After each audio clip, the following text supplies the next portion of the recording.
তোমার দুটো পা রাখো আমার প্রসারিত করতলে।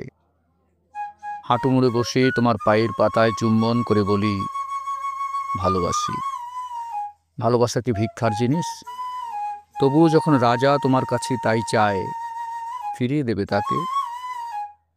এভাবে সর্বস্ব একবার তোমার নিকটে নিবেদনের পরেও যদি ফিরিয়ে দাও, দুবার কিভাবে প্রার্থনা নিয়ে যাব? যেতে পারবো না। তবুও যেন তোমার বন্ধ দরজার বাইরে খাদ্য প্রত্যাশী নেড়ি কুত্তার মতো আমৃত্যু বসে থাকব।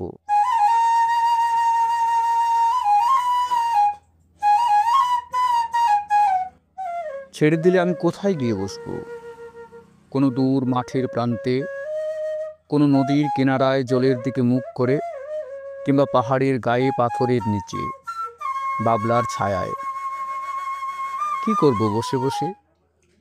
বিড়বিড় করে কিছু বলবো, কিন্তু কি বলবো?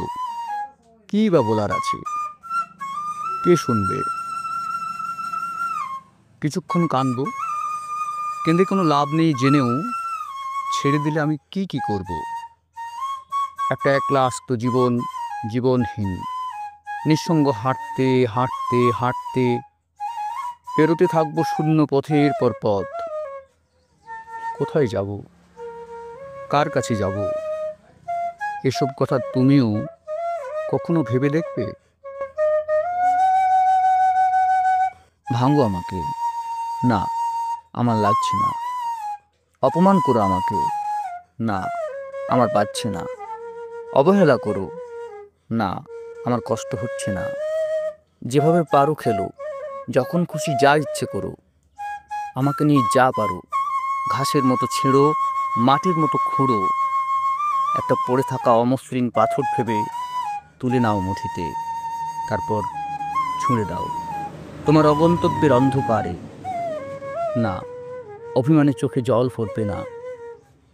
চলে যাওয়ার আগে একটা দাগ দিয়ে যেও।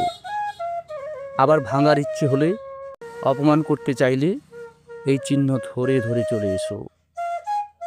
কোথাও যাব না আমি। শতাব্দীর পর শতাব্দী তোমার আঘাত নিয়ে এখানেই চিত হয়ে শুয়ে থাকবো।